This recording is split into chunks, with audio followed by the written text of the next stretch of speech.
Thank you for watching this program brought to you by the Orthochat. Before we begin, please take some time to hear some information about our sponsors. Here at the Orthochat, we are proud to be an official partner of Lore Coffee Roasters, an Orthodox Christian coffee company out of Bonners Ferry, Idaho.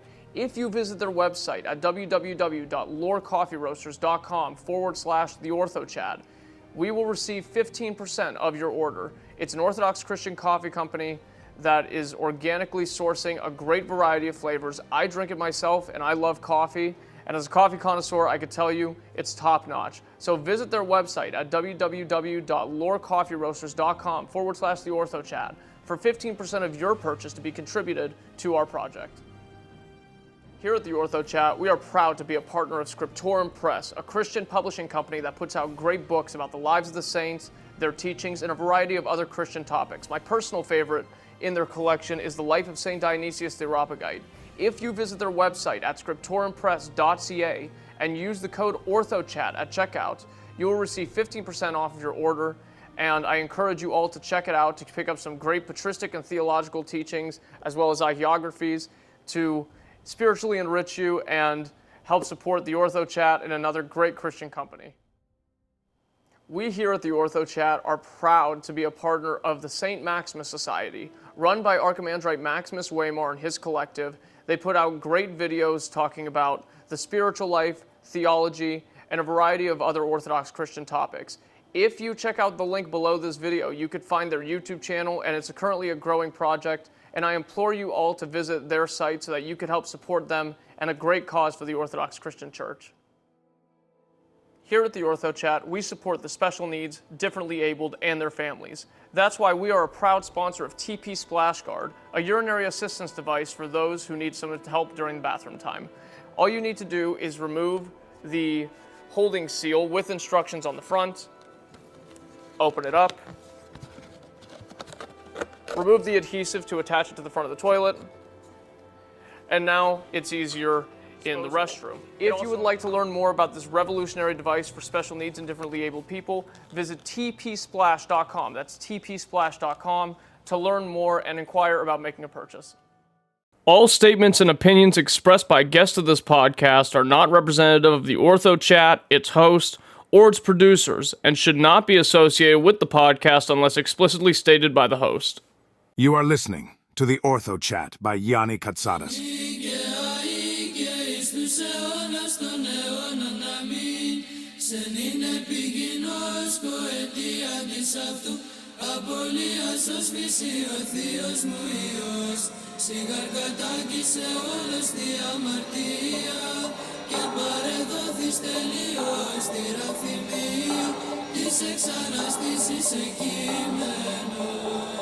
Kyrie Christe eleison, Kyrie Christe eleison, Kyrie Christe eleison, Kyrie Christe eleison, Kyrie Christe eleison, Kyrie Christe eleison, Kyrie Christe eleison, Kyrie Christe eleison, Kyrie Christe eleison, Kyrie Christe eleison, Kyrie Christe eleison, Kyrie Christe eleison, Kyrie Christe eleison, Kyrie Christe eleison, Kyrie Christe eleison, Kyrie Christe eleison, Kyrie Christe eleison, Kyrie Christe eleison. Greetings in Christ, brothers and sisters. Welcome to episode 80 of the Orthochat. We're here today with Father Chris Johnson. Father, how are you? I'm doing very well. I'm blessed to be present with you. Thank God. Thank God. Likewise, Father. Would you like to start us off with a prayer? Yes, O Heavenly King, Comforter, Spirit of Truth, who art everywhere present and fillest all things, treasury of good things and giver of life, come and dwell in us and cleanse us of all impurity and save our souls, O good one. Amen. Father, thanks so much for coming on. Before we get started, tell me what's new in the world. What's new in the world? School just started. So the kids are back there, and so I'm home just with the little baby. And that's nice. That's one aspect of my life that's new. So you got all of your younger kids, and now you get a little bit of a break from them because they're often doing their own thing. Yes, we have 5 kids, aged God bless you. Wow. 12 through 6 because we had a miscarriage, and so it's 12 through 15 months. Well, I mean, Um, I'm sorry to, I, perhaps that well, was an unnecessary. I always oh have no to no no remind no no no, myself of not that. that part. It's just I'm thinking about like five kids and I'm sitting here like, well, you know what? That sounds wonderful, and everybody talks about how many kids they want, but my energy level's been shot for the past 8 months, so I'm not gonna necessarily say I envy you right now, but it's got to be fun sometimes at least. I would say that, like all things that are blessings from God, they're for our salvation. Yeah, yeah, no kidding, no kidding. But anyway, Father, give me your life story. Tell me what your youth was like a little bit, and what about it made you care about God in any capacity. Um, well, shall I introduce myself a little bit? Yeah. Uh, well, I'll go a little bit backwards. I'll start by saying I am Father Christopher Johnson. I'm the rector at Holy Apostles Orthodox Church in Beltsville, Maryland. It's a Rocorps parish. Um, my childhood, in the sense of getting to know God, uh, my parents always set an example of devotion. And I was born Episcopalian. My father was organist and choir director at the Episcopalian church we were going to, and this was in I was born in 1979, and so in the mid 80s, the Episcopal Church began, really before the 80s, but it began to become a problem. In the 80s, they began to do many things that were contrary to tradition and contrary to really God. And so, and contrary to man and contrary to Christ. And the breaking point for my mother was when she went to a Bible study, a woman's Bible study. And the woman who was leading that class brought in essentially a modern icon of a woman crucified on a cross, entitled Christa. And so that was the last straw for my mother, who never went back. This was in 1985 or six, something like, yeah, 1985. And my father gave his 2 weeks notice, because again, he was employed there. And that woman who led that Bible study is now a bishop in the Episcopalian Church. So Now, yeah, so when you sorry, go ahead. Mhm. when you talk about like the Episcopalian Church, kind of moving in this different direction, are you talking more about a culture shift, or was this a thing happening with like within like the actual elder structure or whatever they have as far as like a clergy goes? I don't know what prompted this within the Episcopal Church. I mean, it's always been, for as long as I've been alive anyway, it's been a sort of joke about Anglicanism in general, that even amongst non-believers, especially in Britain, it's a sort of understood to be a punchline that many clergy in the Anglican Church don't actually believe in God.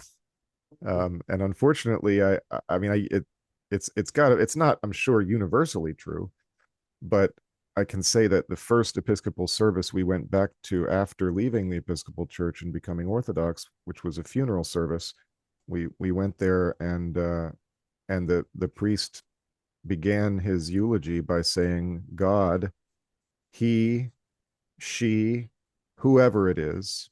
Don't make That me was the bang my open head on this table, that was please. the opening line of the eulogy, for goodness sake. So um Uh, so I don't know when this trend began in the Anglican Communion and the Episcopal Church specifically. or in the world It's for that it's matter. Not, well, sure. I mean, the thing you can say about the Episcopal Church is, unfortunately, and a lot of mainline Protestant denominations, is that they generally follow the culture, and they do what they think people want to see, when in fact, of course, what people want is tradition. They want to go to church to be told what in the world is wrong.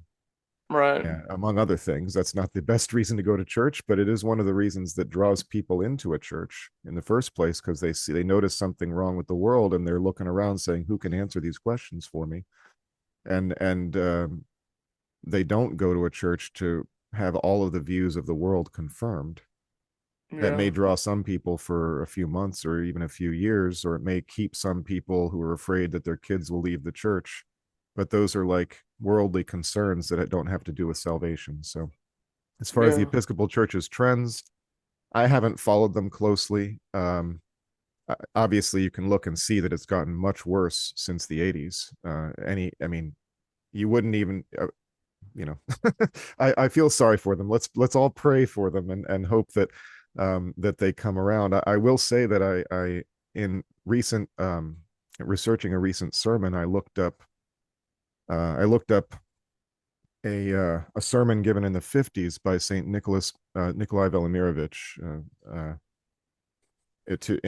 in America, because I was researching what do any saints have to say about America, and so his sermon came up, and I looked at it. And in this sermon, he claims that the number of Orthodox equals the number of Episcopalians. Now, this sermon was given in the 50s, and that was not true in the 50s. It was based on rather exaggerated numbers given by several Orthodox rectors that were based more on birth numbers and the like absolute number of Russians or whoever had ever come through their doors. Well, that was also Um, like the Gilquist era, and everybody was getting real excited, right? Possibly, if we're Yeah. talking 50s and 60s. Now, now because I looked at that number and I thought, my goodness, could that have been true? Is it true now? I looked it up, and it's true now. The number of Orthodox in America within a margin of error equals the number of people in the Anglican Communion in America, Episcopalians and others, which I found to be astounding, um, and wonderful news. Um, yeah, so the Episcopal trends were what they were, and my folks, just at that time, a few months before this happened, a friend of theirs began dating a Russian girl, and this woman took him to church, and the church she happened to take him to was St. John the Baptist Russian Orthodox Cathedral in Washington, D.C. And this guy went to my folks and said, "You should come. You'd love it. It's a bunch of old men standing around in the dark." I guess he must have gone to a vigil service, perhaps the Vespers. Um, so they did visit, and they were recommended a book, and they got this book called Russia's Catacomb Saints. This is a book that was translated by Father Seraphim Rose, and and in it it details the stories of many stories of the new martyrs under the Soviets. And my folks, just as all these horrible things began happening in the Episcopal Church, they read this book and they looked around them at that church and they said, would anyone here be persecuted or die for this? And that was a major inspiration for them. And so they went, and then they went to the Orthodox Church and really never looked back. And so my family's been Orthodox since '87. As far as my love for God, I all I can say is the faith for me has been like an anchor. It's never gone away. It's I've had lots of doubts in my life, but I've always felt free to have those doubts because I felt so anchored. Like it's Right. never been uh, God's providence defines my entire life. I don't know at what point I would have been able to put that in those words, but it's something that's always been there, and I probably got it from my dad. So the most interesting part about all this for me is that you're a 77 baby and 79, 79. 79, 79. So that means if your family came over and what did you say, 86? 86 we were baptized. Actually, the old calendar Dormition is this week. That'll be the liturgical anniversary, 40th liturgical anniversary of our baptism. So I mean, you were a little kid that came in with his family during all this. Do you remember anything about what that transition period felt like? It's funny, my mom always reminds me on the Sunday on or near Dormition of what I said on the day of our baptism, which Huh. was, why do we have to go to church twice in the same day?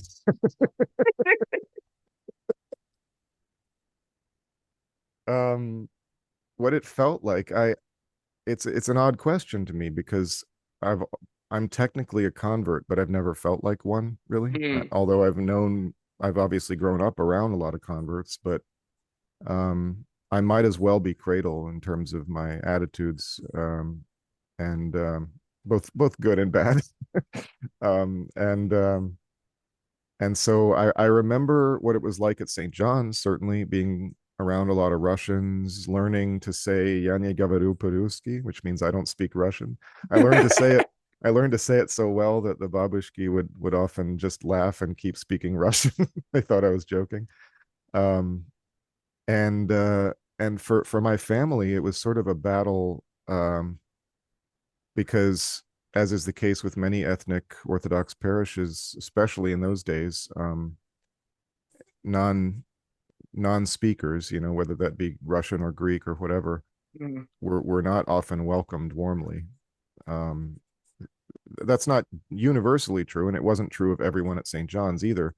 But it was true enough that that also colored my early experience of being there. Just, I mean, I'm a kid. No one else around me doesn't speak Russian. I'm the only one who doesn't speak Russian. So it wasn't that the kids were trying to exclude me. It's just that they normally would just speak a mix of Russian and English to each other, and I was sort of on the outside of that. And so that was one thing. I mean, that doesn't have much to do with the faith, but as far as the faith was concerned, my godfather, Father Landon Mickle is his name. He's still the main deacon at St. John's to this day, and he was hugely instrumental in instructing me in the faith. And I remember many of his just sit down talks with me, and when I would have questions, like, we'd go past the icon of St. John of Kronstadt, and I would say, why is he smiling? No one else is smiling. Nobody else in any of these icons are smiling. Why is he smiling? And just little things like that I would notice. And um, my godfather was very important to me. I don't know if that Yeah. quite answers your question, but that No, was a no, little it bit of my it early does. experience. Yeah. It's funny. I was born in '99, and then we were back and forth from Greece and the States my entire life, and um, it was never something I noticed. How the transition of specifically Go Arch and I guess Orthodoxy here in the United States transitioned into more like a English language, not only like ceremony, but also kind of like cultural identity in a lot of ways. Well, I'll teach you a little parlor trick. If you're ever around Greeks, you tell them "Think ελληνικά," which just means I don't speak Greek, and then they'll praise you and they'll praise you and compliment you on how beautiful your Greek is if you just tell them Yes. that if you tell them you don't know it. So I'll have to get with you after our recording, and get you to teach me that more slowly. yeah, well, we're an easily amazed people, is my point. And but it's funny because in the process of me doing this project, because it's not something you usually like talk about, like I'm a Greek talking to Greek priests, just like in private, you don't hear a lot about how it was just maybe the very tail end of the '80s and then the '90s where English language literature and liturgics and culture in general finally started making its way into the Orthodox Church, and a lot of the people from like my generation, plus or minus a little bit, got to see that happen in real time. And like we never had a reference point for what it was like before that, but it was hard for people that wanted to come to the faith and didn't have Yeah. a grasp of what was happening around them. Well, people, and also it exposes a bit of paucity in education within Orthodoxy of its own people, as far as ecclesiology, Yeah. because people would always ask some version of, why aren't you Anglican? And because in the mind of the sort of national Orthodox mindset, where you're part of the church of your country, they just thought that you should be Anglican if you speak English. Yeah. And it didn't get more for them. It was not more complicated than that. Yeah. I And they hear. genuinely didn't understand why all these English speakers are showing up at their doors, because they weren't following, well, anyway, because Who knows why? But that was just it's a very common attitude. Less common now, thank God. But Yeah. Well, I always see the funniest reasons people come to Orthodoxy now. It's like, they saw like a TikTok edit or something like that, or they're conspiracy guys that fell upon Orthodoxy and the religion of the future, and that kind of sucked them in. It's all like a vast it's variety of reasons people end up showing up one way or yeah, another. yeah. And so some and the reasons almost don't matter. It just they get in the door, and whatever those reasons are, it's at that point becomes the priest's job to get them to care less about those reasons and more about their salvation. Yeah. Um, Yeah. a lot of times people are just going to find places where people agree with them. A lot of times, you hear this thing of like, there's you have to come to Orthodoxy for the right reasons. I don't necessarily believe that sentiment. I don't think there's a right reason for coming to Orthodoxy. There is a right reason for staying though, and there's a bit of a bomb fuse on that from case to case, but whatever gets people to see a liturgy, I think God kind of chips away at them from there. Yeah. When you think about it, what can possibly be the right reason that any fallen human being who's not currently in the church could ever arrive at to go to the church, other than the call of the Holy Spirit to their heart, which often is because the Holy Spirit can be crafty in this way. It often uses hooks to do with our interests, and then uses those to get us in the door. I mean, that's what it means to be a fisherman. Yeah, it's the uncreated lighthouse amongst the sea and tempest of insanity, right? It's something like that. People get crushed a little bit and then they find us and then, they never feel less crushed, but it's a good crushed after. It's a different kind of crushed. Yes. Um, but so, you're a young boy and then, you're going through, just life as a young person and, the faith kind of parallel to that. What was the moment you felt your calling to the priesthood?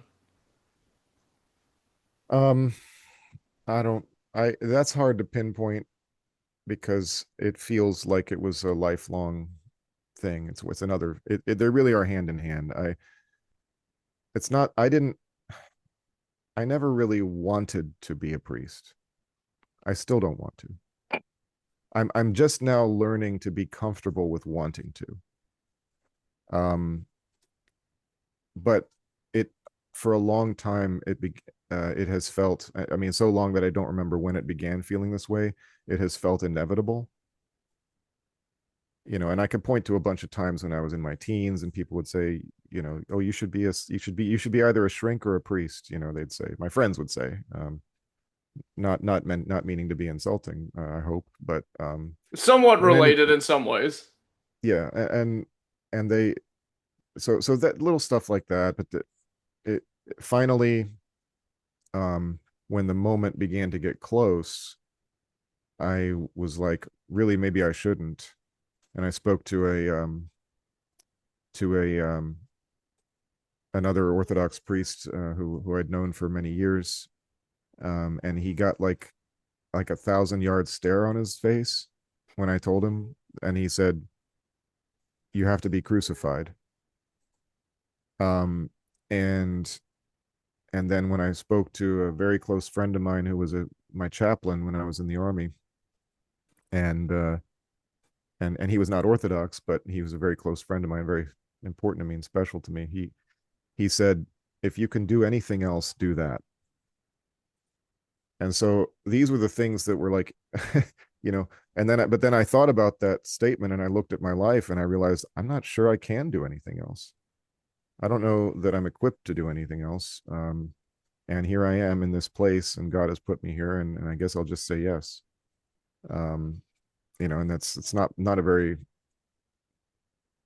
romantic story, but at a certain point, it felt like it would be running away to do anything else.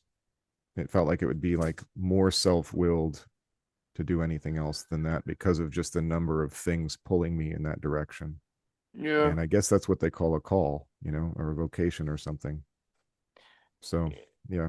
It's kind of a matter of like, that's the hole that the shape of the peg that you are can only really fit in the world. I've had this conversation a million times with my spiritual elders and such. And I'm like, hey, this is the only thing I can really roll with. This is kind Yeah. of this is the plan, so to speak. But I mean, it feels, I feel in my life throughout my whole life, and not just about the priesthood, but about the woman that I married and the kids that I have and where I live and the circumstances of my life and the events.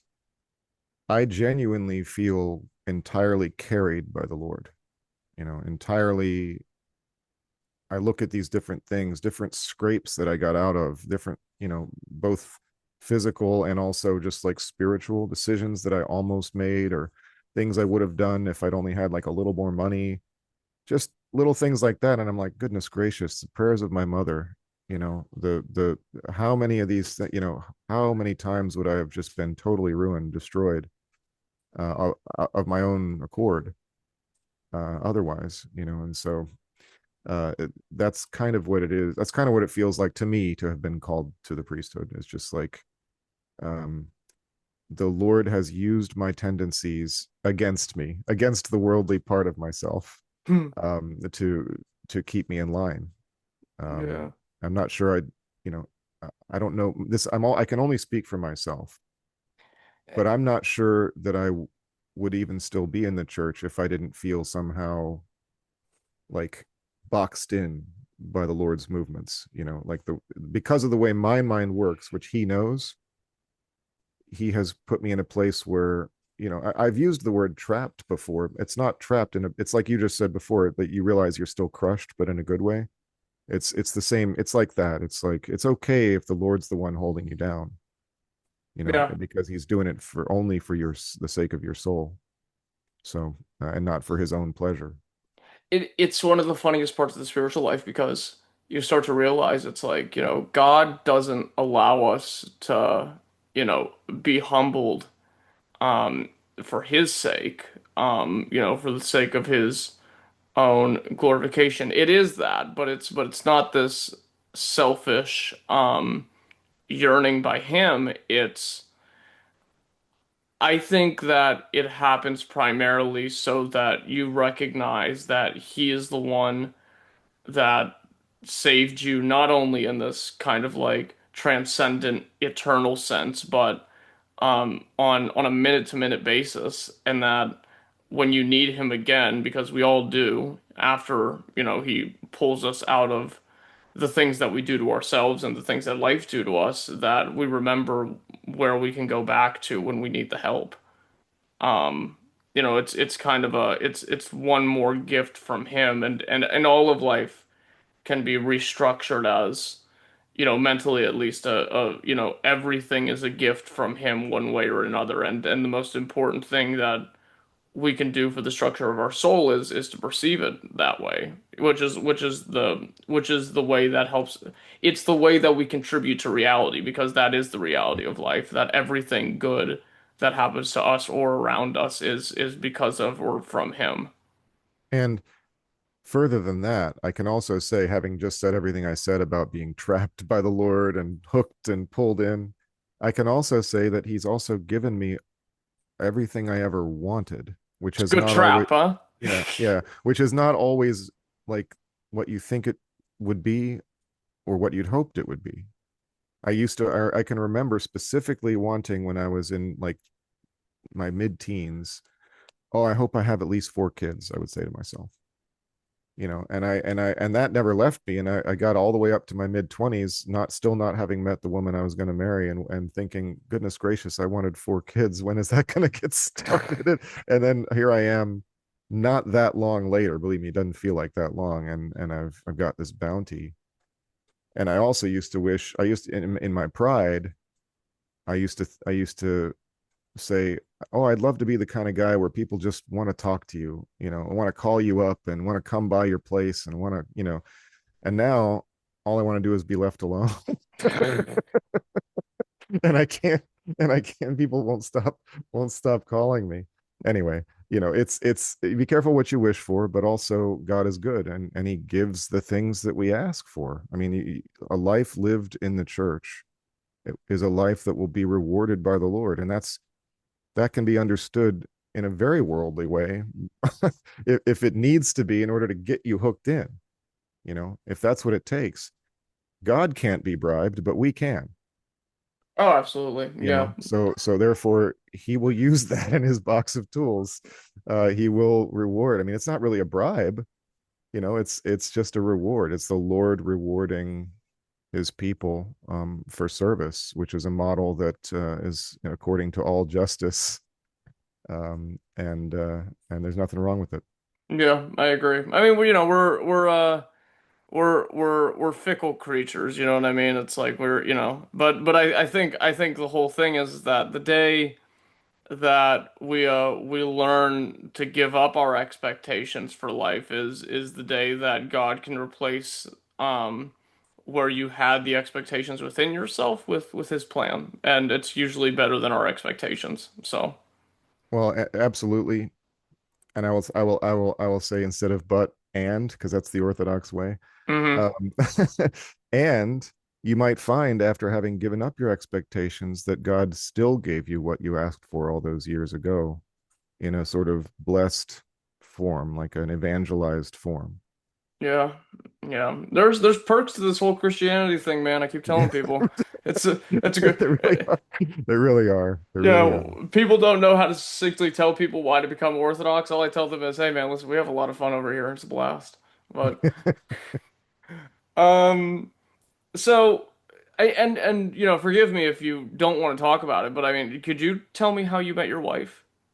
Oh, sure. Um, yeah. So I was a 26-year-old bum, layabout, shiftless, do nothing. Don't talk Um, about me like that. and uh, I was in the midst of my third failed attempt at community college, and I was 20. So yeah, 26, and I was taking a medieval history class. Now I don't know about you and any other young men who may be watching this program, but my practice when I was that age in class was to find the prettiest girl in class so that I could stare at her for most of the class, and then look away rapidly when she happened to notice. You know what? And you Um, look like me. This feels like Twilight Zone right now. and and so I would, every class there was that girl who's the prettiest girl in class. All right, cool. So anyway, we had this medieval history class, and one week we were doing a unit about miracles, miracles, holy relics, and the fact of them driving much of the medieval economy, because it just so much pilgrimage and travel. It was the main reason people traveled, if they traveled ever in their life, was to go on pilgrimage. And so you had this whole economy of miracles, really, an economy of relics. Obviously, it led to a whole bunch of fake relics. That's a whole tangent. But in any time the Byzantine Empire or anything like that would come up, I would always be participating in the conversation and stuff. So after this one class, uh, suddenly the girl who I'd picked out as the prettiest one to look at through the class walked up straight up to me.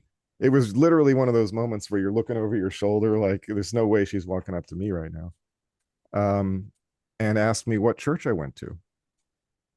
Remember what we were just talking about? That's crazy. About how God rewards his servants. That's Okay. crazy. Yeah. Well, I mean, she knew that I was Orthodox, because I'm always I'm, it came out in class. My dad's a priest and all these, these different things. So it just happened to be that her family and her mother had been investigating Orthodoxy, but had pumped the brakes on it due to reluctance from her father. He's also now Orthodox. Just spoiler alert. He eventually converted, but in any case, at that time, the family had slowed down, but my wife was still on that track. She was interested in her own accord, and so she. I happened to have a card for our church in my pocket, and I handed it to her. I said, "Speaking of miracles, there's a miraculous icon visiting the church this week. Why not come and visit?" And she did, and um, That was in October of 2005 or so. And I think it was the end of the next year is when I asked her out for the first time. And during that ensuing year, because she was now here's the other part of it, and it makes some people uncomfortable, not me, because it's my life. She was 18 at the time. I was 26.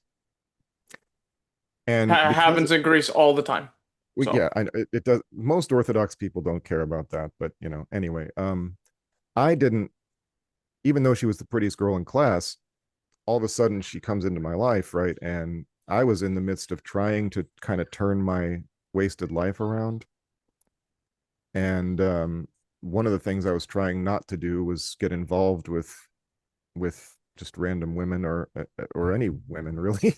And so at that time, I was like, especially she was 18. Turned out she was homeschooled throughout her whole school career and was going to college, community college, to get some cheap general credits out of the way before going on to university. And and I was like, I cannot. I mean, I could tell that she liked me. It was not well hidden. And so I made a specific decision not to pursue her because I was like, the last thing I need to do is mess around with this good girl's life, by whatever. So I didn't, and I kept her kind of arm's length for that whole year that she was becoming Orthodox, and that gave me a chance to get to know her for real. There was no tension of like, will they, won't they, any of that stuff. It was just got a chance to get to know her for real and saw her how she was with kids, singing in the choir, doing Sunday school, all these things. And then one night during the vigil, while the canon's being read, that's an opportunity for the choir to kind of sit down for a bit, and it was just me and her sitting in sort of the back room of the choir area, and I was mulling over again my wasted life, and when the thought that I just expressed about how I'd hope to have kids and all this stuff, is that ever gonna, and suddenly, I mean, really, a voice. It was my voice, but it was so like distinct that it also wasn't my voice. Just, I looked at her and I just got this thought in my head: you can be happy with her. And so I just leaned over and said, hey, there's this Bible exhibit. Bibles from before the year 1000 was the exhibit in one of the local Smithsonian offshoots. And so, smooth, brother, smooth. yes. And I said, would you like to go with me? And she looked very surprised and said yes. And during that date, she said, I like you too, but I don't want another relationship unless it's the last one, which is one of those striking lines that really, That's that cute. I sinks like that. deep. That's Yeah, cute. that's Yeah. good, right? So, so although I didn't propose to her at that moment, from that moment, you could say we sort of arranged our own marriage. We sort of just started trying to do things the right way and like set things up properly, and we got married in 2009. So there's the story for you. Isn't it remarkable how much of life is just letting go? Well, trusting God, certainly. Yeah, Yeah. I would say. Yeah. I Handing it mean, to him. letting go if you're not in the church can be a very dangerous thing to do. Yeah, that's not good. Um, But yeah. You gotta but let it go to someone. You can't just off in the ether, that's so right. to speak. That's right. Well, someone will take it up if you let it go. We'll put it that way. Yeah. Uh, Every option that isn't our option for that is terrifying. Yeah, I yeah, agree. pretty much. Yeah. But Um, yes, I mean, just trusting so God is very important. so all this happens. Tell me what everything looks like now with, your priesthood and, your small army that you're building and everything happening. Well, our parish's story at the moment is that we are trying to build a parish hall. Many The same year that I got married, actually, 2009, the parish was gifted a historic chapel built in the 1890s by a man named Admiral Daniel Ammon, who was a childhood friend of President Grant. And so this church is on the National Historic Registry, and for that reason, the people who owned it were not able to really do anything with it. They couldn't sell it. They couldn't. It has no use as a commercial property. And and so through the grace of God and the boldness of my mother, and the help of several connections that we had, we got a meeting with the property developer who was handling it for the owners, which were a lay brotherhood called the Christian Brothers, a Catholic lay order. And he recommended to the monks that they give us the property, and they did. And they had been trying to get like $1.2 million for it. So that's in 2009 dollars, you know. Yeah, so So, that's about double now, if not yeah, triple. Yeah. at least, yeah.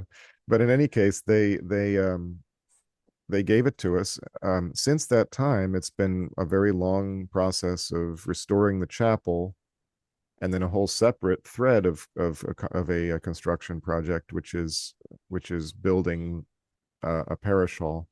We have the hall designed. It's been designed by Andrew Gould, who's a well-known Orthodox architect based out of South Carolina.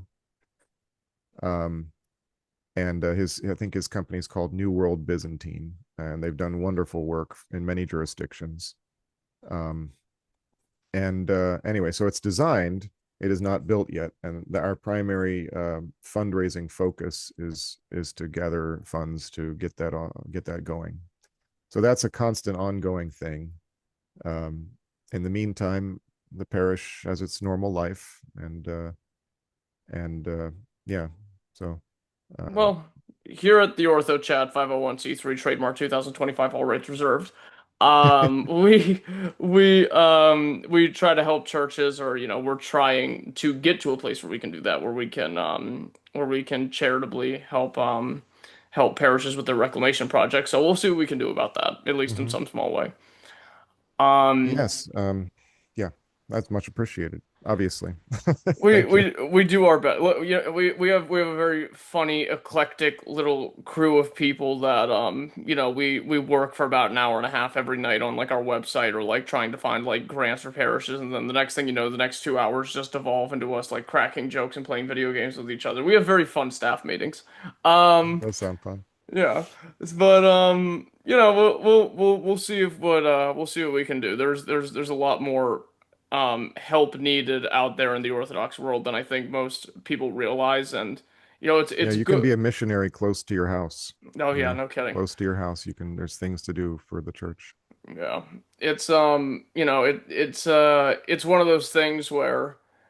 I remember asking my spiritual father, I was like, God willingly, whenever I'm a priest, how do I keep it all together when like things, or how do I at least look like I'm keeping it all together when things are falling down around me? He's like, well, you better, because, if you show how burdened you are with all the problems around you, then people are going to be afraid to come to you. And, they need you to kind of be a rock, it's one of those things, but, you also can't just kind of writhe in your own things happening and craziness, because you're going to crack up either way, and then it's going to be real. And it's like, Yes. it's so it's one of those things where when I look at priests and they're dealing with all the stuff and they're dealing with parishes, it's like, it's difficult sometimes for them to ask for the help, or to go seek out ways to make the thing happen for one reason or another. And I just feel terrible. You know what I mean? This is like, the small ways that the organization tries to help, but a lot of the times it's like,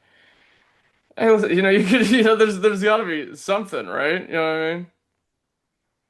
Yeah, I mean, every bit helps. It's I probably shouldn't go into great detail about my personal struggles with the theme that you brought up, but No, that's okay. That's but I okay. will say that it's necessary. I think as the responsibilities grow, it's necessary, if you're going to be a priest, to be able to find, with God's help only, because otherwise it's despair or pride are your only other options. Yeah. But with God's help, to find a point of stillness within yourself. Yeah. Um, in which it's that's almost entirely, not almost, it's entirely separated from the outside world, that you can it's a that you can retreat to and still be yourself. um and that's not like it comes automatically. So, and it's also, priests also are trying to be saved as well. So, and God has not forgotten about us, and so he has like uh like slightly different methods, I think, to help the people that are in find themselves at different strata of life, Yeah. that I'd never really considered until, really, actually, I'd been a priest already for more than 10 years before I started to actually find certain new kinds of difficulties and having to find new techniques to deal with them. Yeah. Well, I mean, we say it during the liturgy. I think it's relevant to everybody. When during the service we say you're the fountain of life and in your light we shall see light. It's like that kind of philosophy sitting there is not only important for priests, but it should be internalized by everybody. It's like, if you're sad, God should be your joy. If you're lonely, God should be your company. It's, once you realize to lean on him for everything going on in your life, that's when things start getting better. And in a lot of ways, it's funny because in that same sense, letting go also means complete and utter reliance on the only person that can really help you. You know? I had a something of a revelation when I was in my early 20s about pop music, pop songs, and especially ones about women and or men, whatever. Yeah. Um, and the revelation was, like, first of all, the black pill, which is like all these songs are nonsense. All this is making idols out of another person, and basically expecting them to save you. But then I realized, like, you can understand, like, it's all the kind of sentiment that is poured into those types of compositions, and they've been around forever, not just in modern pop music. um is only and most properly applied to the Lord.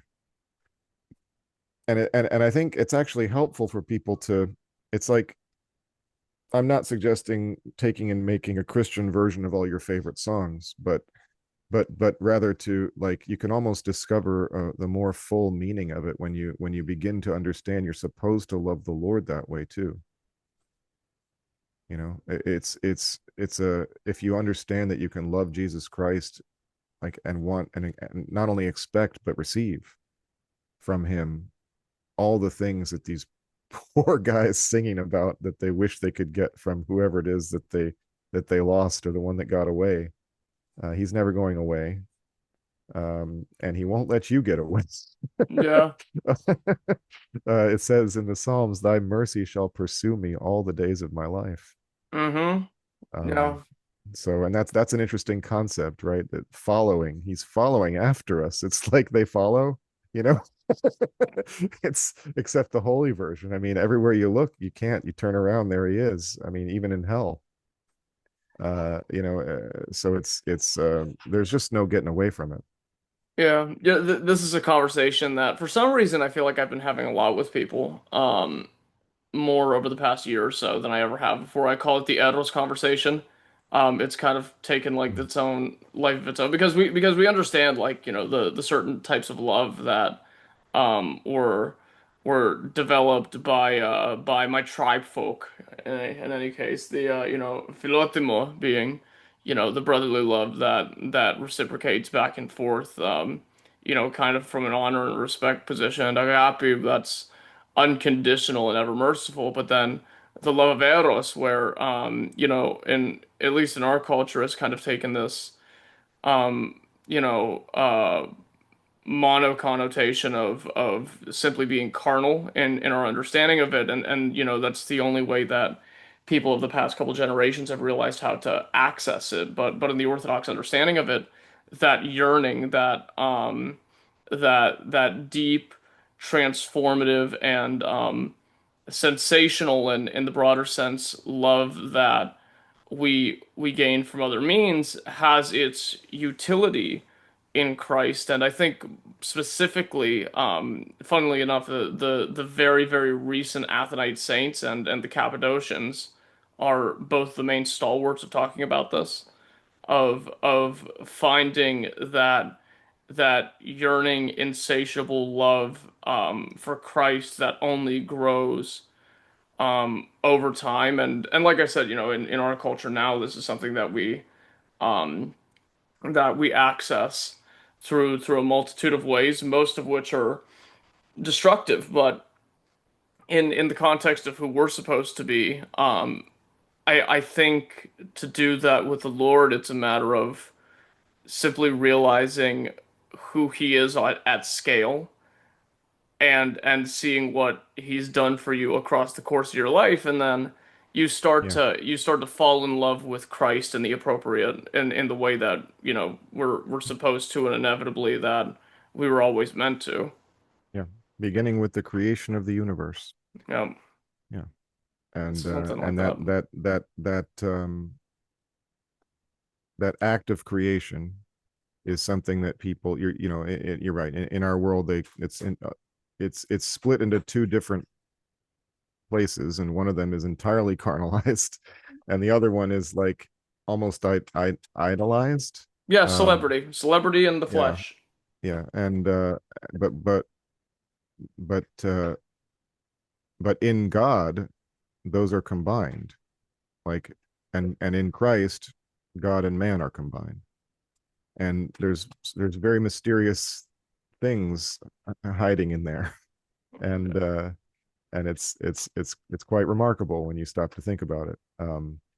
Uh, we are one of the ways we're made in His image is our ability to create and to participate in the we can do what Tolkien called subcreation, which is sort of the what is normally known as creativity, the ability to create a whole new world, as he did, or to create music and all all these things that can reflect the glory of God.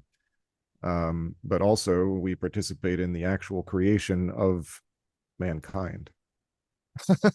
so anyway, like I said, it's very mysterious. It's very It's mysterious. it's crazy when you think about it. Wonderful. Yeah. I everybody always talk, and the thing about what you're mentioning about, kind of this revelation about the pop culture that people usually form like these cargo cults around.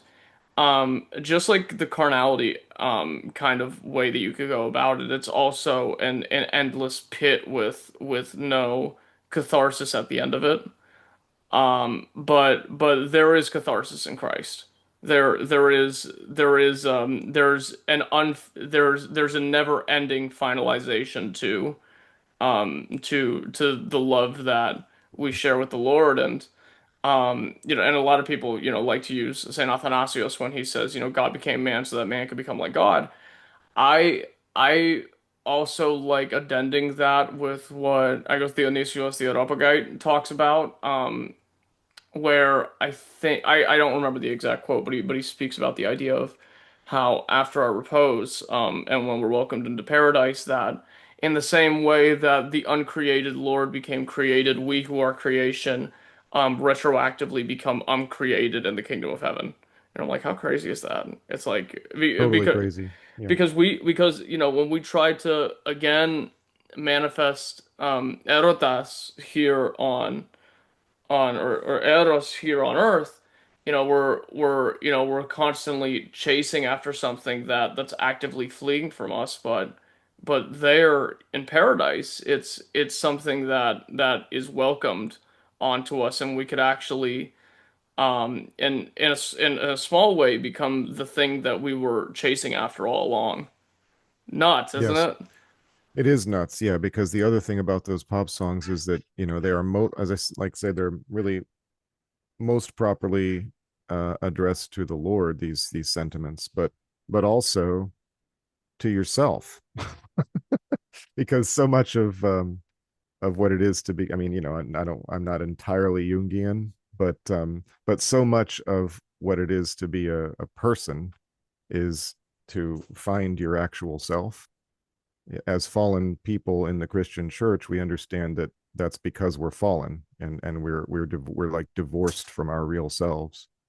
Um, and that pathos, that sort of sense of longing for something we've never really known, but also always known, is where a lot of the real feeling comes from in those types of songs. It's just misapplied to a woman usually. Yeah, yeah, yeah. I know exactly what you mean. So, you've been a priest for a long time now. What would you say is the thing you love about it the most? Splashing little kids with holy water. There's no, I mean, for moments of pure joy, you just can't beat it. There's a reason why there's an expression you just see. There's a lot of clips and videos of priests just having a ball doing that, and I get it, and I get it more and more as I get older. Um, that's a somewhat joking answer, but for my like actual human self, that if I was to try to quantify individual moments and stuff, that would have to be it. Yeah. And to try to give a more serious answer, I guess, when looked at my life as a priest, and with an attempt at the long view, um, it's continued and increasing awe at the way in which God uses me as an instrument. Um, I visited a woman at a nursing home a couple months ago. She was she passed away the same day that I visited her. I brought her communion, and her sister gave me a call about an hour after I'd gotten home and said that she had passed away. Whoa. Um, now that and that so that I mean, and this is a woman that I had formed a relationship with over the course of the last few months of her life, and it wasn't even clear that she was dying the first time that I spoke to her, but she just had some things go badly, and some surgeries and infections set in and that kind of thing. But anyway, as I was leaving the nursing home, now of course you might say, well, wait, that wasn't the story. that's the that's just the part of the story. That's like the normal priest part of the story, right? And then, but as I'm leaving the nursing home, this elderly black man like beckoned over to me. I came out of the elevator and I got all turned around. I was like, "Where's the door? I can't find the door." So I'm sort of standing there. I'm in my regalia, similar to what I'm wearing now, and I'm just looking, trying to find the door. And as I look around, I notice that across the room on a couch, there's this elderly black man, and he's like beckons me over. And so I got a little uncomfortable internally, just on a human level at first. I was like, okay, what's this going to turn into? But I walked over, um, and I leaned down, and he didn't. The only thing he actually said to me was, he just sort of, he couldn't speak very loudly, but he like said in my ear, "I'm so sorry for everything I've done." And it was like he was tearful, you know. And I realized, like, this is basically an impromptu lifetime confession that this guy wanted to tell to me, out of nowhere, just seeing me standing there, right? I had no idea I was going to meet that guy. He had no idea I was going to come out the door. I told him, and this is during the Paschal season when this is happening. So I told him, uh, Christ is risen. We're all we're saved. I told him something along those lines. I don't know what his belief system was or anything, but he obviously, I mean, and I just gave him a blessing on the top of his head. And then I went on about my day. I mean, I was full of emotion. I walked out. I'm getting emotional thinking about it now, but just walking out to the car, he did, he needed, God, that's being an instrument of God. That's like, just little things like that are always happening, where I, despite me being me, a very broken vessel, just take my word for it. that it doesn't matter. I'm a member of the body of Christ, uh, and I am being used as his instrument. There's obvious ways that's true, and then there's things that are less obvious. This is true of everyone, by the way, anyone who's a member of the church. And I want to just, or not, or not, okay, God will use you as his instrument. If not for your sake, then for the sake of the people in your lives. If you're an inveterate liar, gambler, whatever, it doesn't matter. Just I said gambler, I don't know why, but if you're just an inveterate, It's uh, okay. I like blackjack. yeah, uh, a total degenerate. I mean, you could reject all of Christ's teachings and live a completely retrograde life, but God will still use you as his instrument, even in your own despite, without your knowledge. But that's more so, I think, when you're wearing the cassock and you have the cross. I mean, it's worn for a reason. And the thing is, to my shame, just being an American, I don't always wear my cassock out and about everywhere I go. If I'm going to pick up the kids, from school, or if I'm going to 7-Eleven or something down the road, or going to the gas station, whatever it is, I don't always wear my cassock. And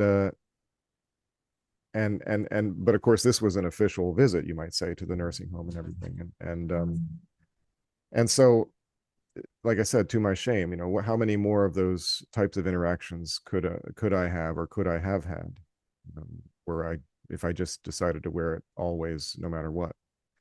So, um,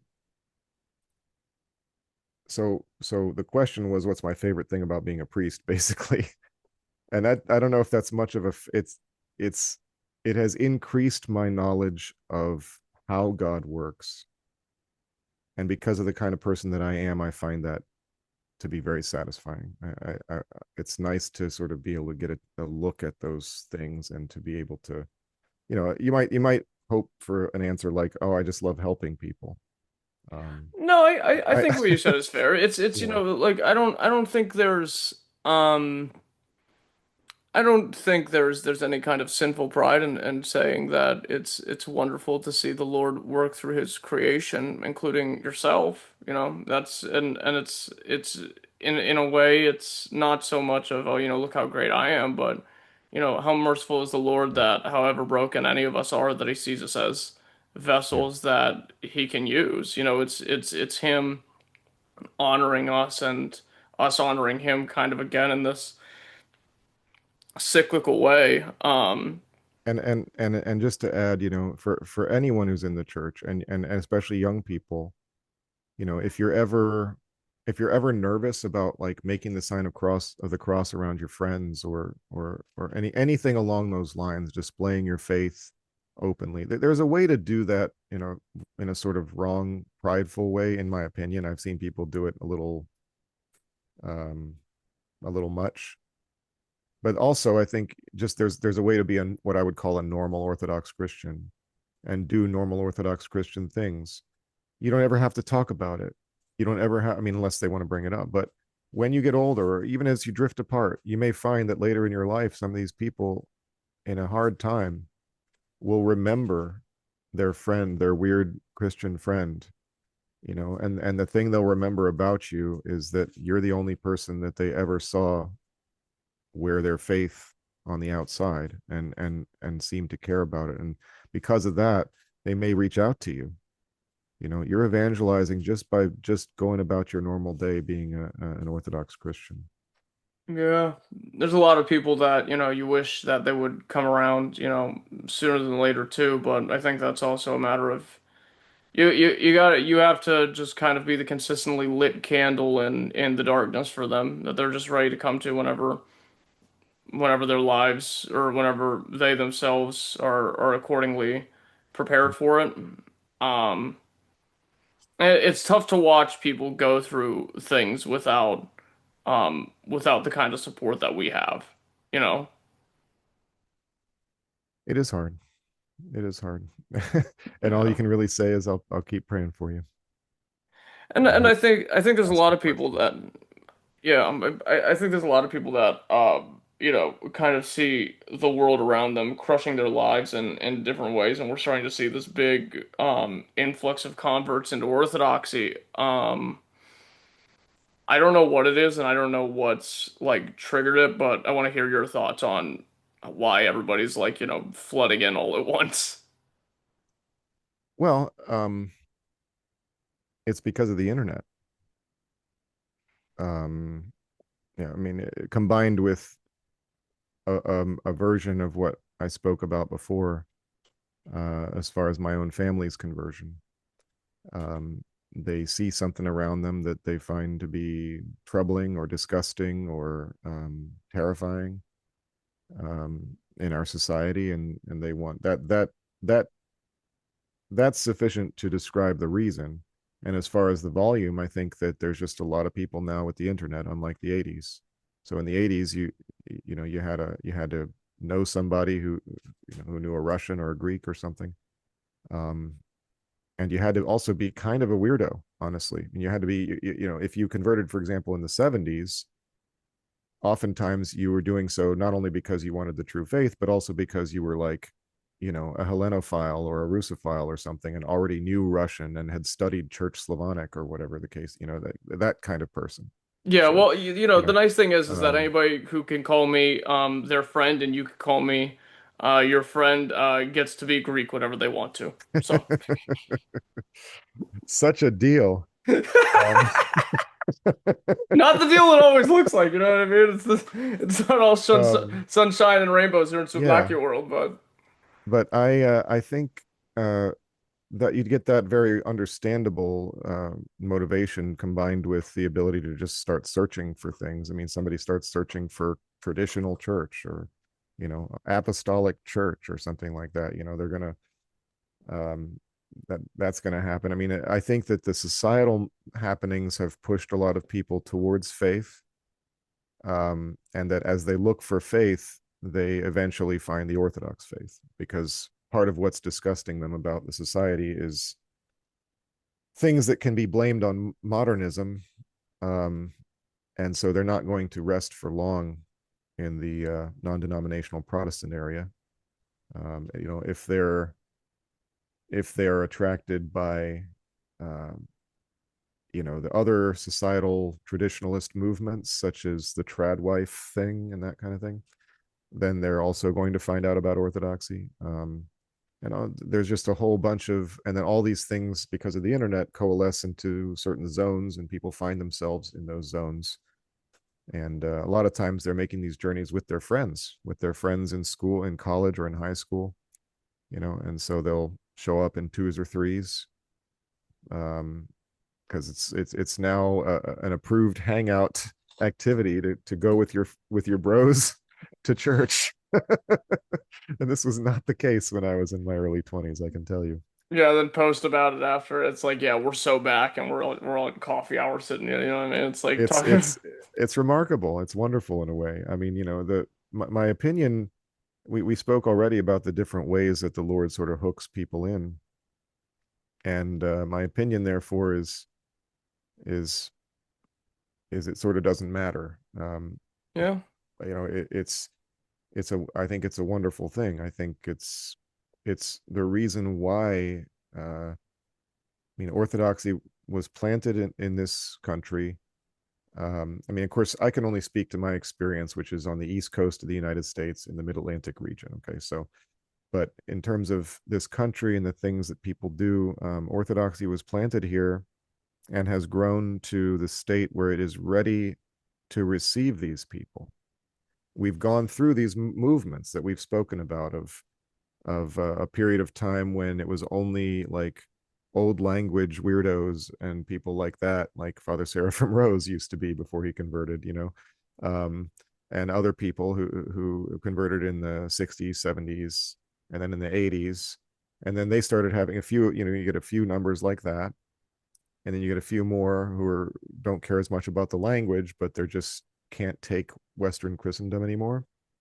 And then they start having kids, and so it starts to multiply. A few more converts like that come in, the parishes start to spread, and here we are in 2025, with a whole bunch of canonical Orthodox parishes all across the country ready to receive new people, just as these things are happening that are motivating these young people to want to find a place. So Well, I ready might be an overstatement. We need bigger churches. We gotta throw some money at this. well, that is always true. That is always true. Yes. What we need is for a lot of the big churches to be starting missions elsewhere. Um, that's what we need. There's a lot of churches, parishes in this country that have, a thousand members, old established places on the West and East Coast and places like Chicago and stuff. Now these places, a lot of them were established as ethnic enclaves, which is understandable. But now here we are, and we're into the grandchildren and great grandchildren of the founding members of these places, um, and many of them don't even speak the original language anymore. But that's sort of beside the point. The point is, in my opinion, if a parish gets to have a membership that's above 250, it ought to be founding a mission. You need like 50 people to found a mission. I think that if it gets to be too big, like bigger than a village, it's too big. That's just an opinion that I have, because a parish is a family. It ought to be a family where people know each other and they care about each other.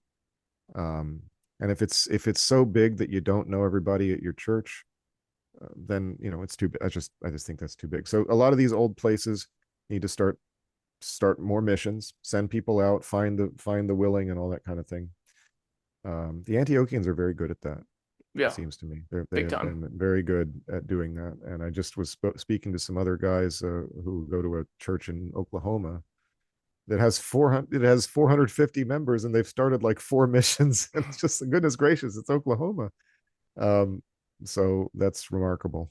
It's funny, and I think GoArch and a lot of the old world exarchates and the old world vicariates that are still existing here kind of have a lot of their own structural details that they need to work out internally, but RoCore, in some cases the OCA and Antioch for some reason have like a deep understanding about like the ethnic, or I guess like the geographical and ethnic kind of ebb and flow of this place. And they have a better they have I think one thing that they have is an easier kind of logistical advantage in doing this sort of stuff because they understand how the place works and how people think. Um, and I mean, I personally I know priests that are living in double wide trailer homes, middle of nowhere, running parishes out of uh, like hotel reception rooms. Hmm. It's like the situation right now. I mean, you look at Orthodoxy in the United States, the only thing you could really describe it as is like the Wild West in Hmm. like every conceivable way that you say it. But Yeah. people will come around. I think this is gonna be our I think the next, 5 to 10 years is going to kind of be our moment where you see this big rush of people coming in trying to abandon the world and, along with it their nihilism, and that's going to kind of be the developing soil for what orthodoxy looks like in this country, and it's spreading faster than I think anybody's really giving it credit for or doing studies on. So, Yeah, well, I like I said, I did that little bit of research just in passing a few weeks ago, and discovered that our numbers are equal to Episcopalians now. So yeah, that's I mean, that's as much a testament. Of course, a lot of that might be direct transfers. yeah, um, exactly. you know, um, if there's more people like my parents out there, which I know there are. Um, uh, so it's as much a statement of the degeneration of Episcopalianism as it is the growth of Orthodoxy. But nonetheless, it's usually, I mean, a lot of those types of people are not going to become Catholics because they already have like a bunch of reasons why they don't want to be papist. And so they don't tend to convert from Anglicanism to Catholicism. But these are nitty gritty things that are less interesting.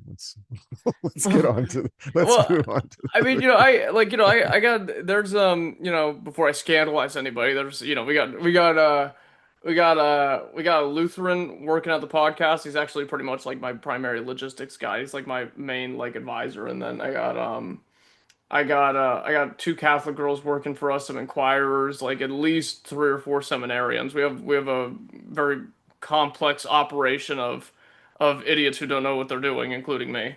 So, but like from what I hear from them, it's like, a lot of the mainline parishes that exist in the United States are just actively dying. Like the churches, like in total, there's infinitely more people running out than staying in.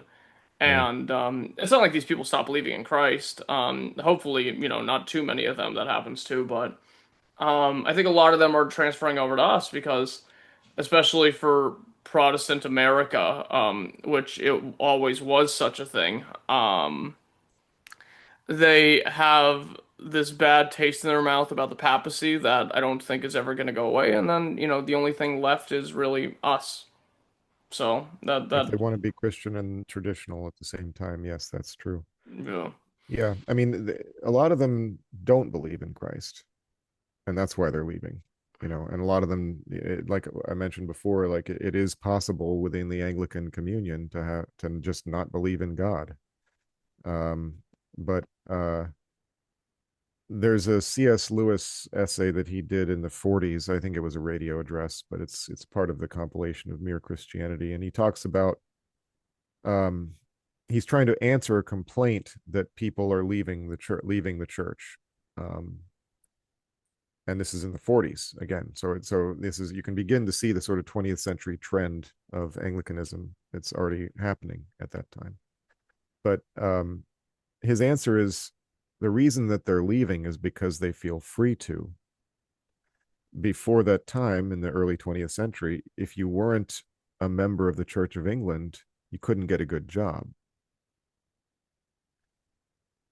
you know, and that's why people maintained their membership, Hmm. because they had to avoid de facto persecution. And so Lewis is not celebrating the fact that they're leaving, but he's celebrating an environment in which they feel more free to actually say what they believe, because then it's more possible to engage with them honestly.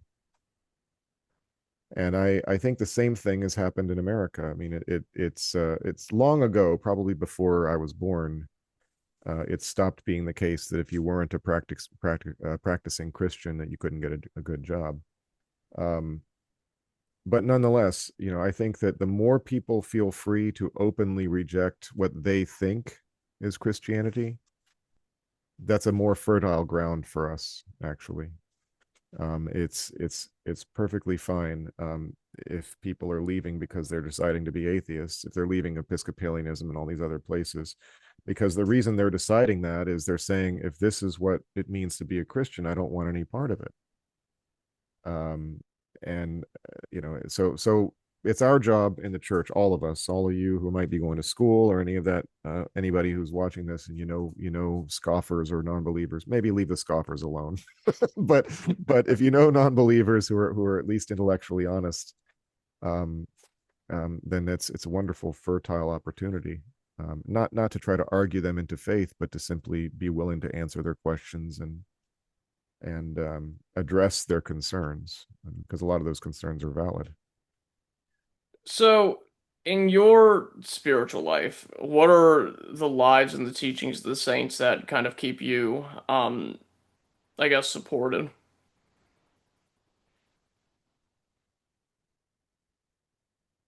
Well, my patron saint is Saint Christopher, um, and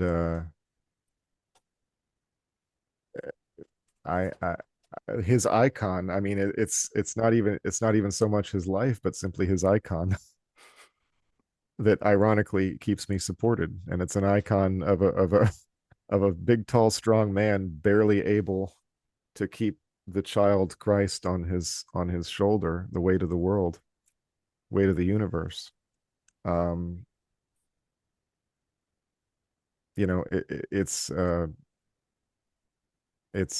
it's remarkable, the expression on his face in some of these icons, where he's just looking up like this and just, what did I get myself into? I feel like that all the time. What did I get myself into? And then I look at this icon and I know that my patron has got my back on this. Um, and so that's one. Um, the Yeah. uh, the Old Testament is also David. Uh, I, I I don't know why. It's funny. Like this question was in your list of questions that we were like looked at. I looked at ahead of time and everything.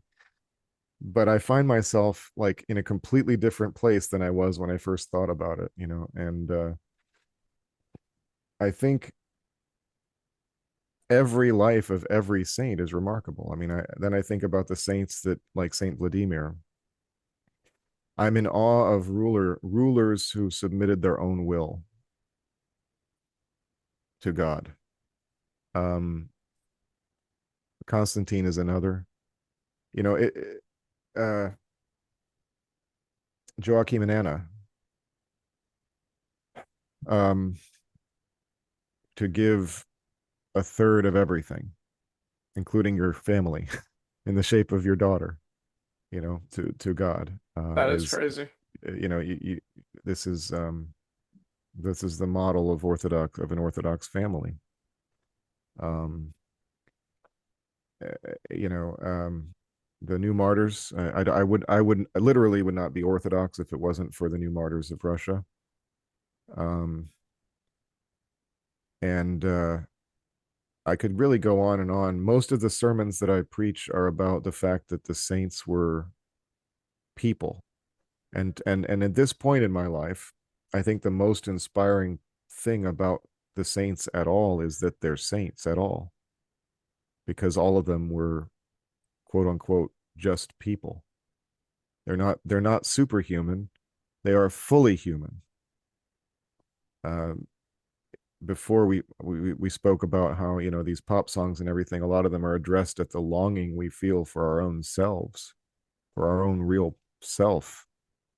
um and and so these are people who, with God's help, found themselves. uh they're of course they could do something. Some of them could do some things that look superhuman, like walking on water, or um, floating in the air, clairvoyance, co-location in more than one place, and stuff like that. You know, um, or Saint Herman of Alaska, when he didn't think anybody was looking, would just pick up a log, like 400 pounds, and just start walking around. Yeah. He's building huts and building a cabin for himself and things. Um, and and that's the paradisal life. That's the primordial human life, and it's a taste of the resurrected life. um and this is what, to me, the saints, like, every time I look at a saint's life, I am blown away.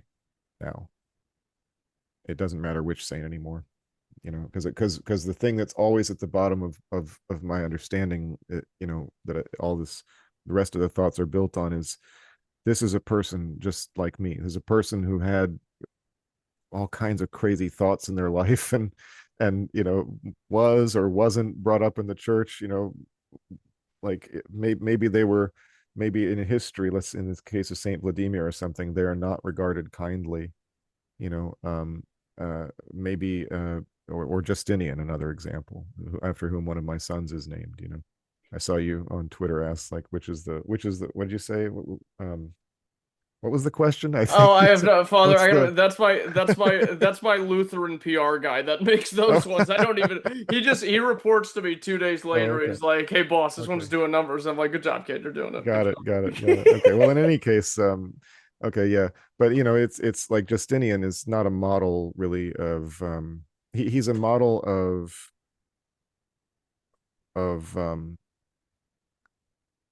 what could have been the sort of final result of our earthly ambitions, because he gained back the whole empire, right? And he built Hagia Sophia, and then, like, he died, and then the empire was lost again, and Hagia Sophia had to be, like, the foundation had to be rebuilt Yeah. because he used cheap concrete to get it done during his life. So it's um all of these are like, that's like a person, that's a thing a person would do, a real person would do something like that, Yeah. and Constantine had to, he had to have his own wife and son assassinated, or they would have had him assassinated. Yeah. All these things that are like the things people had to deal with in their lives, and you look at a saint's life and you recognize a real person in there. And yet also, in the case of Constantine, who had Arian leanings in his own private opinion, could have ordered the bishops, he could have dismissed all of the non-Arian bishops and invited only Arian bishops, or made a few more Arian bishops if he wanted to, and invited only them, and made sure that it turned out how he himself believed it should. But instead, he was willing to submit his will to the bishops and to the church. I mean, that's anytime you see that in history from a ruler, it should give you pause. It should make you realize that this is the classic story of Cincinnatus. Anytime a ruler willingly lays down his own well earned and justified power from the world's eyes, that's a remarkable thing. So I'm always in awe of things like that, where you can see the moment and the way in which God has changed this person Yeah. and touched their heart. Now, in your personal experience, moving through life, have you met any people that you would consider saintly or holy, and maybe talk about how they've impacted Yeah, you? many, many. It's that's the Orthodox life. You spend enough time in it, and you're gonna just start taking saints and holy relics for granted. Um, but my confessor, uh, would be one, Father Nicholas Peccatorus, who was the long time rector of St. John's in D.C., and then sort of aged out of it. He was very elderly when I met him. He was well beloved by like all of the Greeks and all of the Russians in the DC area. Um, People would flow to his house all day. I mean, just visitors all day. Uh, and and he answered a question I had in my head before I had asked it. I don't even remember what the question was. I like, but it didn't matter, because what stuck with me was, oh, that's a real that really happens, I guess. Yeah. My godfather had told me that something like that happened to him at Jordanville, which is Holy Trinity Monastery. That's where the Roquelaure Up in New Seminary. York, yeah. Yeah. And it sometimes is the practice after a deacon is ordained to go and spend like a month at Jordanville serving every day. um and during that period, he was sort of beset. When he had a moment alone in the altar, he was beset by sort of thoughts of, how do these guys do it, how are and he's the one relating this to me, but he said that an elder at that point just sort of happened to wander up next to him and answered his question. And again, I don't, and said, if something along the lines of, if you keep being distracted by thoughts like this, you'll never be a good deacon, or something like that. And so that's something that affected me. And then you have the people who are just so holy, it's not even what they do or what they say, it's just being around them. You just know. Metropolitan Hilarion Capral, who passed away a few years ago, He was one of was the one. best. He was one of those. For he's the man who ordained me. um, and I mentioned my confessor. He was visiting my folks at the same time as another guy who's not at all a Christian. um, and I might even call him like a cynic in some ways, a good friend of mine. And I spoke to him later in that week, and he was talking about Father John, and he said, he made my week. And this is again, not a Christian, not a man that, he's sort of, I might compare him to Thomas Paine in the way that he thinks about like the natural world and stuff. He doesn't believe in miracles and stuff like that. He or at least he never openly discusses such things. But all he said to me, he said, he made my week. And he was with Father John for less than 10 minutes, and Father John said like less than 10 words the whole time. And it wasn't about anything spiritual either. It was just sort of like a, hello, it's just the spirit of peace. These are people who have acquired the spirit of peace. And when you're around such a person, your soul knows it, your heart knows it. Um, and yeah, I think if you spend enough time in the church, you're going to meet more than one person like that. Um, so yeah, Hmm. that's my answer there. I mean, there's other people that I've met and stuff, Sure. but really those are the ones that stick with me. Just the feeling of being around Metropolitan Hilarion, and the feel and knowing from experience that God has given such grace to men. you know, it's That's remarkable. yeah, it's what can you say? I don't know. And have you seen, I guess, in your time in the priesthood, your role like shift or morph into your appreciation for your role in the church change as you've gotten older? Yes, for sure. Yeah, I mean, I mentioned before, it took over a decade before I got to a point where I realized that I had to um, change the way I was approaching it, or else I'd be in trouble.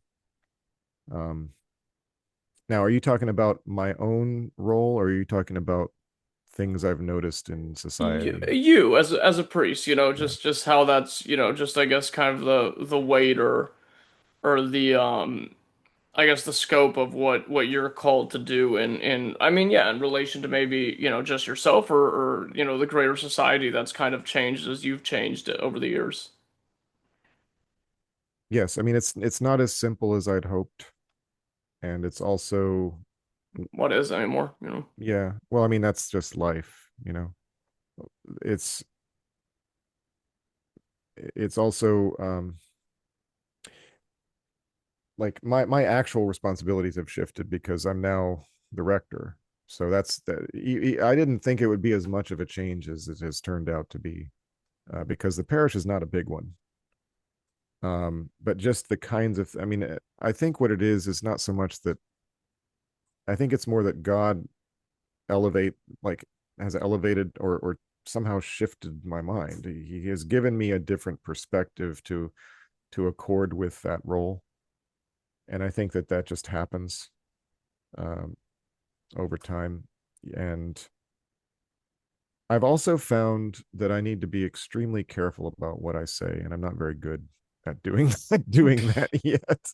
But people, they give way too much credence to the random words that come out of my mouth, and I used to wonder when I was younger, like I used to notice a certain attitude in older priests, and as sort of an aloofness, and and they don't smile a lot, their facial expression doesn't change a lot in public and stuff, they don't like emote very much, seems to me. I mean, there's obviously exceptions to that, but now I understand why. I used to think it's not, it would be wrong to call it just a defense mechanism. It's a necessary thing because of you want to try to be dispassionate, and you don't want to try to give people the wrong impression. Just little things you have to be careful, just like anyone in a position of responsibility. You just have to be aware um, that there's going to be some kind of people that can't wait to find something to tear you down about, and then there's going to be other kind of people who can't wait to obey your every last word when you don't even remember what you said this morning, let alone last week, let alone a year ago, and then they're bringing this back to you, full quotation from your own mouth, like it was the gospel or something. And that's disturbing to me, that you know maybe because of my innate Protestant American mindset or something, but I just don't, it just makes me personally uncomfortable to know that people are hanging on my words like that. So Yeah, well, maybe it's a reflection of the person you are in a positive way. It might be one of those things. I should probably look at it that way, but then there's a part of me that thinks that might be dangerous to my soul to think about that too much, right? So another reason to follow the advice of the fathers and zip the lip. Yeah. Well, you know what what I do as the boss of the most dysfunctional nonprofit organization ever known to man, is I just give all my people so much work that they never have time to ruminate on how much they like me or whatever we're doing or whatever. I'm just like, yeah, okay, listen, go schedule the TikTok post for next week. Go do that. Go do that. No, yeah, I'll just sit here. So It's a good suggestion. yeah, but well, I tell you know what I do. I tell priests to do that all the time. It's like there's so many things that so many priests want to do. It's like I don't think ambition is necessarily like this net negative. Like, some priests want to start like blogs on the website for like people to do. Some priests want to do like chanting classes. Some people and they don't have the resources. I keep telling priests, listen, bully the guys in your parish that are in their 20s. Like literally, exhaust them to the point of like wanting to crash and just have them do all the little stuff that you want to get done that is not purely liturgical because these people want to help the church whether they realize it themselves or not. And giving them an outlet like that is one of the healthiest things you could do for somebody in the new meaningless world, as I call it, you know? Yes. Yes. It's something like that. Um And as someone who, God willingly, still has a long time to be a priest in the church, what are some things you think you'll see change about your work in your parish going forward? What do I think will change? Yeah. I have no idea. I know what I hope will change. I hope that our parish hall is built and that I'll be able to um and my apologies. I'm trying to respond to a message right here. That's okay. That's okay. Um uh this is part of it, by the way. This is When part you of what I when was you talking finish about. when you finish the Um parish hall, put a little dollar store Greek flag in there somewhere for me. That'd be great. Just like hide it up in the rafters. um yeah. Um okay, so yes, what I hope will change is that the parish hall will be built and that we'll be able to find, a wonderful, a rich Greek would be great, who can just kind of write a check and get the thing on the road. Uh, but as far as what will change, what I've discovered is that there's really there's no, and there should be no like resting in this life in that sense. Like it's not, like so there's the things I want, right? And then what I think will change when I spend time thinking about it, I think orthodoxy will get more and more prominent. It's already started. We're seeing it happen in many different ways. We've spoken about it. It's going to become more prominent. It's going to receive more negative attention.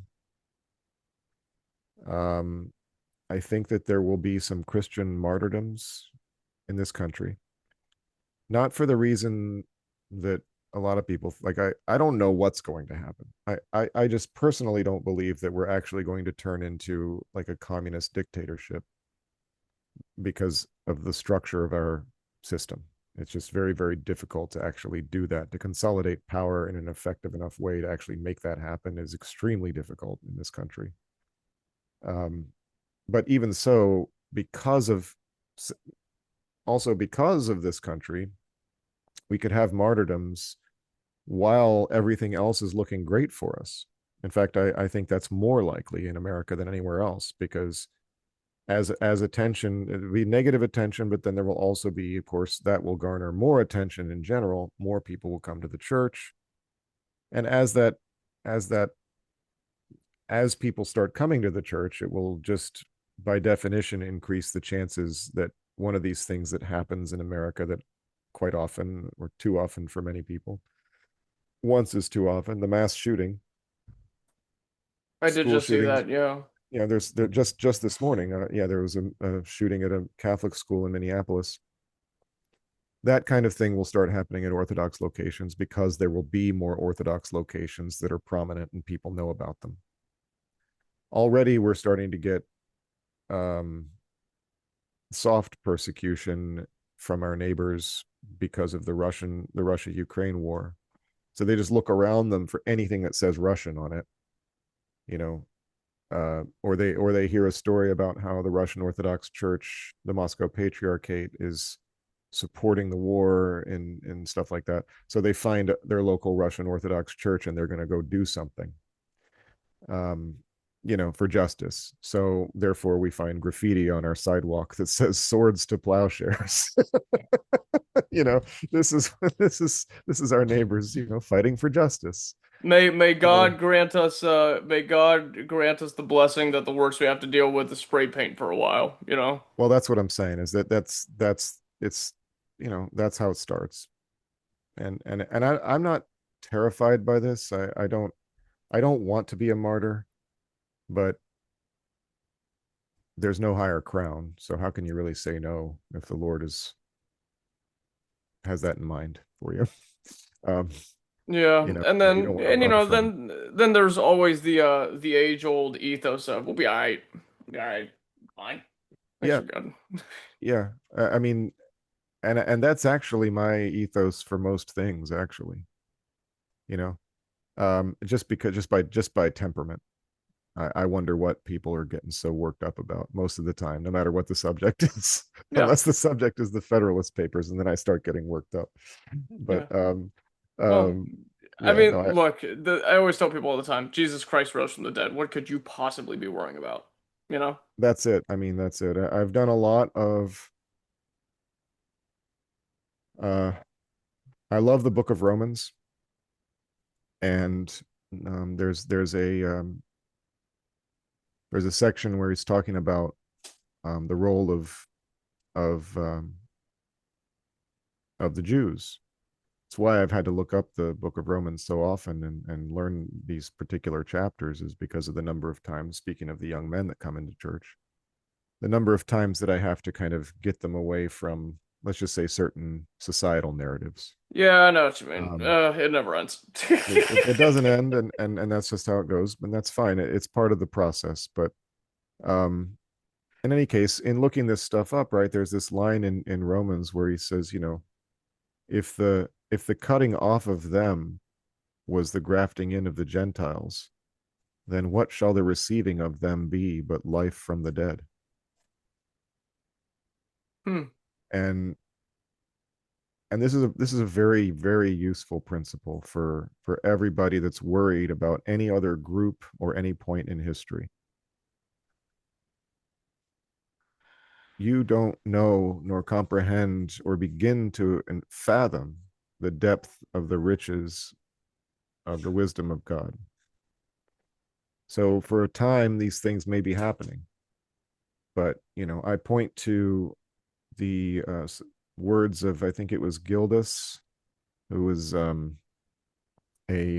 pre-Saxon British saint, Welsh British saint, and he's writing about the what was known at the time the Adventus Saxonum, the coming of the Saxons.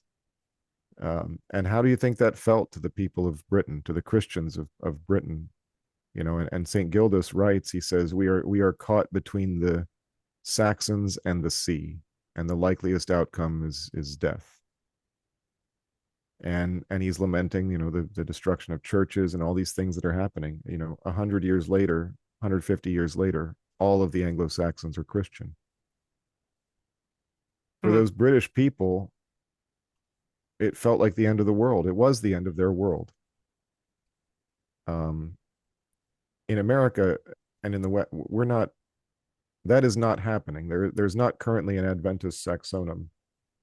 However, there are various things that could be termed invasions. They could be termed uh, all sorts of things, and there's lots of reasons to be afraid from a worldly standpoint. If you look, it won't be hard to find one.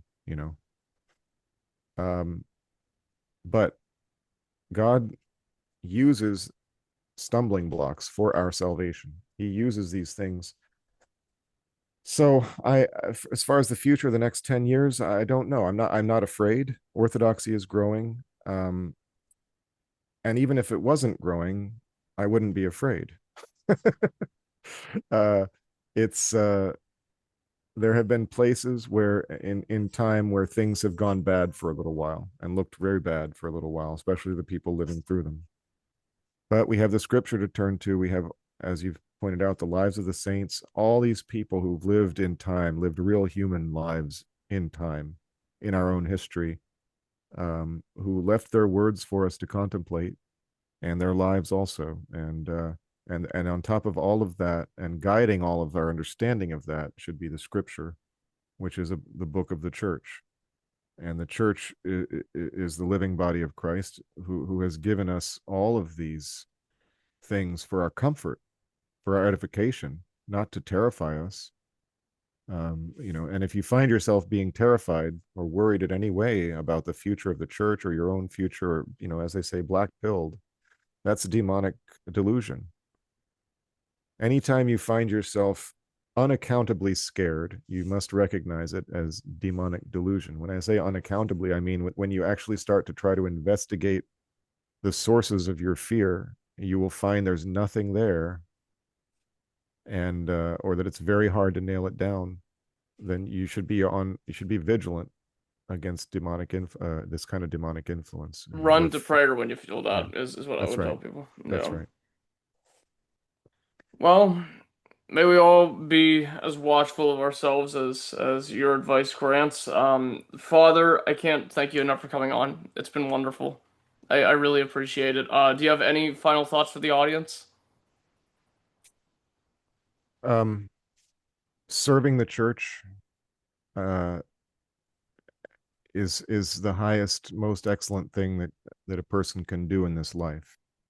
And so, if you if you're coming into the church, if you're in the church now, if you're contemplating various career options, I am not recommending the priesthood. I'll tell you what all the other ones said. You have to be crucified. If you can do anything else, do that, etc. But serving the church, the act of service uh, in relation to God is something that is guaranteed to pay off. Um, and and if nothing else, just remember the faithfulness of God. Remember that He loves us, and in the Epistle of John, and he says, "Herein is love, not that we loved God, but that He loved us and gave Himself for us." I mean, Father, thank you so much. Would you mind ending us off with a prayer and we'll do Okay. announcements? Yes, it is truly meet to bless thee, the Theotokos, ever blessed and most blameless and mother of our God, more honorable than the cherubim and beyond compare, more glorious than the seraphim, who without corruption gave us birth to God the Word, the very Theotokos, thee do we magnify. Amen. Amen. Doxa teo, theos, doxa si. Father Chris, thank you so much for coming on to the show. For everybody else, I'm gonna put out an announcement post soon, that of all the stuff that we're doing. I need to take a little break. I'm leaving the country, pretty permanently coming up soon. So I need to get some ducks in a row. But there's a whole bunch of stuff that we're doing that everybody's gonna love. The website's almost done. Already on there we have little profiles of every priest that we've ever interviewed, and we have an article section that reformats the homilies of the saints. We have what else we got going on?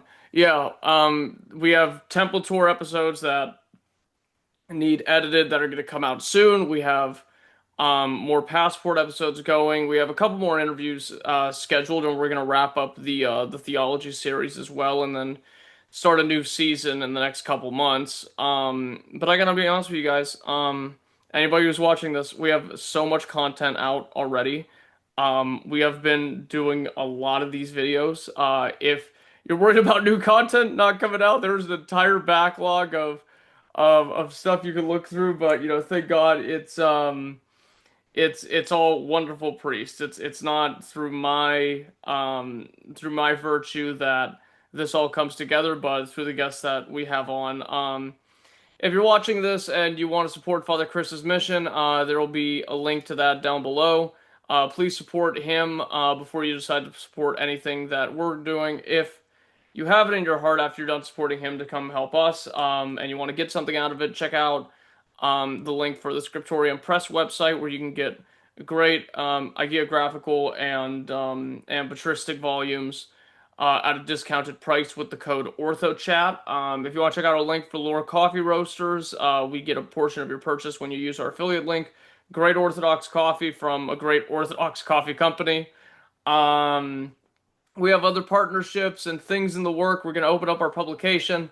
I have more things going on with this podcast than I could even remember, but I'll try to write them down for the announcement video, and then, we can kind of just go from there. But besides that, dear brothers and sisters, may our Lord Jesus Christ, all his angels, his all holy mother, and all the saints watch over you all the days of your lives, and we will talk to you all later.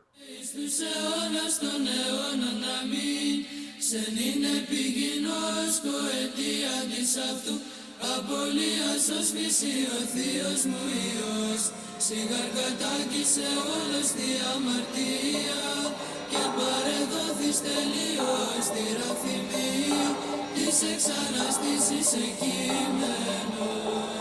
Κύριε Σου Χριστέ ελέησον, Κύριε Σου Χριστέ ελέησον, Κύριε Σου Χριστέ ελέησον, Κύριε Σου Χριστέ ελέησον, Κύριε Σου Χριστέ ελέησον, Κύριε Σου Χριστέ ελέησον, Κύριε Σου Χριστέ ελέησον. Kyrie Su Christe eleison, Kyrie Su Christe eleison, Kyrie Su Christe eleison, Kyrie Su Christe eleison, Kyrie Su Christe eleison, Kyrie Su Christe eleison, Kyrie Su Christe eleison, Kyrie Su Christe eleison, Kyrie Su Christe eleison, Kyrie Su Christe eleison, Kyrie Su Christe eleison.